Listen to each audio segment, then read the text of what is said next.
अस्सलाम वालेकुम dear viewers, अल्लाहुम्मा सल्ली अला मुहम्मद व आले मुहम्मद। आज इस वीडियो के ज़रिए definition of Pakistan penal code section 99 share करना चाहूँगा उर्दू और अंग्रेज़ी लैंग्वेज में, ताकि आप इजी जो है ना वे में अंडरस्टैंड कर सकें। Definition of Pakistan penal code section 99। Pakistan penal code section 99 की तारीफ। Section 99 of the Pakistan penal code outlines the limitation of the right of the private defence. अब यहाँ पर ये जो बात हो रही है पाकिस्तान पिनल कोड की, तो ये सेक्शन 99 निजी दफ़ा के हक़ की हदूद का खाका पेश करता है। इन हालात की वजाहत करता है जहाँ ये हक़ लागू नहीं है। कुलियती दफ़ात में ये चीज़ें शामिल हैं, यानी no right against public servant acting in good faith. यानी यहाँ पर जो है आप लोगों को जनाब वाला पॉइंट ऑफ नहीं मिलता जिस पे आप जो है सेल्फ़ डिफेंस के हवाले से सेक्शन को यूज़ कर सकें। यानी ऐसा गवर्नमेंट मुलाजम जो नेक नियति से काम करने वाला है, आप इनके ख़िलाफ़ कोई जनाब वाला हक़ नहीं रखते।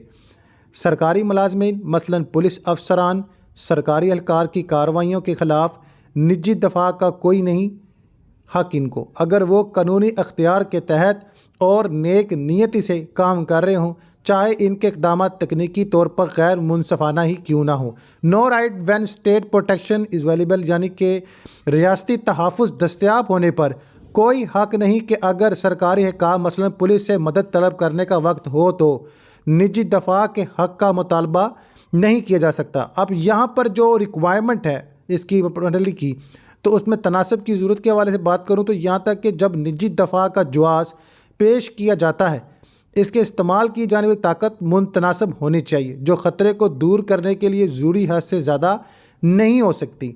याद रखें कि ये चीज़ें बड़ी ज़रूरी हैं। ख़तरा होने पर आप लोग सारे मालूमात को इस्तेमाल कर सकते हैं, लेकिन याद रखें कि उसकी एक लिमिट है। अब इसका नतीजे की बात करें तो सेक्शन 99 पीपीसी निजी दफ़ा के हक़ पर एक अहम जांच के तौर पर काम करता है, इस बात को यकीनी बनाते हुए कि इसका गलत इस्तेमाल ना हो। यह इंफरादी हकूक़ को रियासती अथॉरिटी के साथ मतवाज़न करता है, यानी protecting public servant performing lawful duty for violation distance. अब यहाँ पे क्या हुआ, पुरतशद्दुद मज़ाहमत से कानूनी फ़राइज़ अंजाम देने वाले सरकारी मुलाजमन की हिफाजत करना, चौकस इंसाफ की बजाय जहाँ मुमकिन हो रियासती मेकनिज़म पर इजहार की हौसला अफजाई करना। ठीक है, मैंडेटरी की बात की जाए तो इसमें ज़रूरत से ज़्यादा इंतकामी कार्रवाई को रोकने के लिए मुनतसबत चीज़ों को लाजमी करार देना। मीन टू से अगर आपके ऊपर कोई ऐसा का मामला आता है तो आप, अगर आपके पास ऑप्शन कोई नहीं होता, then you have right to use अपना सेल्फ डिफेंस। अगर ऑप्शन हो तो फिर आपके पास हक़ कोई नहीं है। ताहम अदालती तशरीह ज़रूरी है कि अदालतों को इस बात का जायज़ा लेना चाहिए क्या किसी एहलकार ने वाकई नेक नीयत से काम किया है या मगर मज़ामती जायज़ थी, मसलन गैर कानूनी गिरफ्तारियों या ज़रूरत से ज़्यादा ताकत के ख़िलाफ़। ये शीख इस बात पर ज़ोर देती है अगरचे ख़ुद का दिफा एक बुनियादी हक़ है, लेकिन यह मुतलका नहीं है और इसे कानून और अखलाकी हदूद के मुताबिक होना चाहिए।